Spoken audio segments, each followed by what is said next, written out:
and welcome to Costcuisine, where I eat my way through Costco for you. Today I'm going to be reviewing the Costco Kirkland Signature Christmas Fruitcake. You can find this in the bakery section at Costco. It's not refrigerated, and I paid $15.99 Canadian for the cake.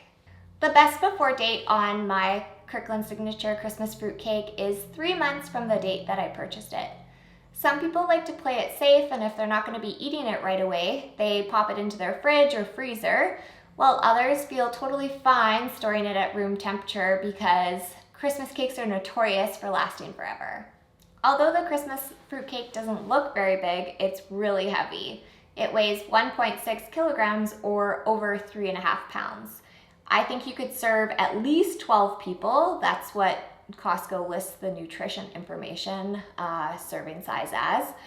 But usually with fruitcake, you don't want to have like a huge slice because it is so heavy, sweet, and really dense. So I usually just have like a small slice of fruitcake, and everyone that I know that enjoys fruitcake also has a small slice. So I think you could feed probably like 12 to 18 people with this one fruitcake. When I look at the Christmas fruitcake, I immediately notice there's tons of nuts in it. I see whole pecans, I see whole walnuts, dried fruit, and the top is also glistening from the glaze that they put on it. It smells really nice. It smells really fruity, warm, a little bit spicy. Definitely looks like a Christmas fruitcake. I'm not going to do it today because I wanted to get this review up in time for Christmas, and also I'm not a huge liquor fan, but I did do some research on the aging process of fruitcake. I found a lot of articles about how to age homemade fruitcake, but I'm guessing that you can do it with the Costco Kirkland Signature fruitcake just the same. And I do know that my dad ages his with rum every year when he buys it.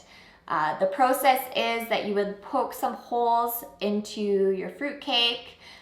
You would pour whatever liquor you want to over top to kind of marinate it. So some people use rum, some people use bourbon. I know I've seen people use vanilla vodka. And then what you want to do is wrap it up. The articles recommend cheesecloth. If you don't have any cheesecloth, you could probably use foil. And then you can either choose to pop it in your fridge, which is what my dad does, or you can leave it out at room temperature. Go back to it in a few days or a week if you can wait that long before eating it. Pour a little bit more liquor on top and then enjoy it. Now I'm going to take the paper wrapping off my fruitcake, cut a slice for myself, just a small slice because I do find fruitcake very heavy but delicious, and I will take a taste. I've actually had the Costco Christmas fruitcake many times before because a few years ago when my grandma got too old to make fruitcake, my dad, who absolutely loves Christmas fruitcake, started buying it from Costco, and he really, really likes it. So I've had this before. Now it's time to take a taste. So my slice isn't too big because I do find fruitcake really heavy, but I still do enjoy it. I just want to get a little bit of everything so I get a good taste.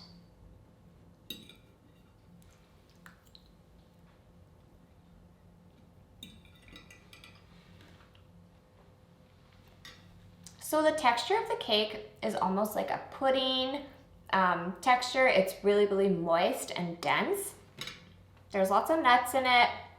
You can taste the candied peels. So there's candied orange peels and candied lemon peels. There's also glazed cherries and glazed pineapple in it. Lots of nuts in it. There's walnuts, pecans, almonds.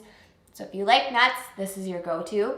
It does have raisins. If you don't like raisins, you might want to skip this, but Christmas cake always has raisins in it.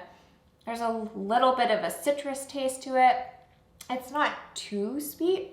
And it's not very molassesy, so it's not like a super dark fruitcake, and you can see that kind of by the color of it. It doesn't have a ton of molasses in it. Overall, it's pretty enjoyable. I really like it. I like just a little bit of it, and then I'm good. The ingredients label has a lot of preservative sounding ingredients, as well as sugar, palm oil, canola oil. It does contain milk and wheat, so if you're allergic to milk or wheat, might want to skip this, as well as nut-wise, if you have an allergy to walnuts, pecans, or almonds, it does contain those, and it might also contain peanuts and sesame. I reached out to Costco to get the nutrition facts for the Costco Christmas fruitcake, and in 1/12 of the fruitcake, there are 530 calories, 19 grams of fat, 64 grams of sugar, 84 grams of carbohydrates, 3 grams of fiber, 6 grams of protein, and 160 milligrams of sodium. When you consider the nutrition facts with the ingredients, this definitely isn't healthy, so you might want to either enjoy it in moderation or stick to homemade. The Costco Kirkland Signature Christmas fruitcake is probably one of the best store-bought fruitcakes I've had. Definitely not as good as homemade like my grandma's, but it is pretty good, and my dad says the same, that he feels that it's, the best fruitcake that he's bought from a store, and he's eaten fruitcake for many years, like 50 years plus. So if you're in the market for a Christmas fruitcake from the grocery store, give it a try. That concludes my review for the Costco Kirkland Signature Christmas fruitcake. If you like this review, give it a thumbs up and subscribe. If you'd like to see more Costco food reviews, visit my blog, Costcuisine.com. You can find me on social media by searching Costcuisine on Twitter, Instagram, or Facebook. Thanks so much for watching, and stay tuned as I keep eating my way through Costco for you.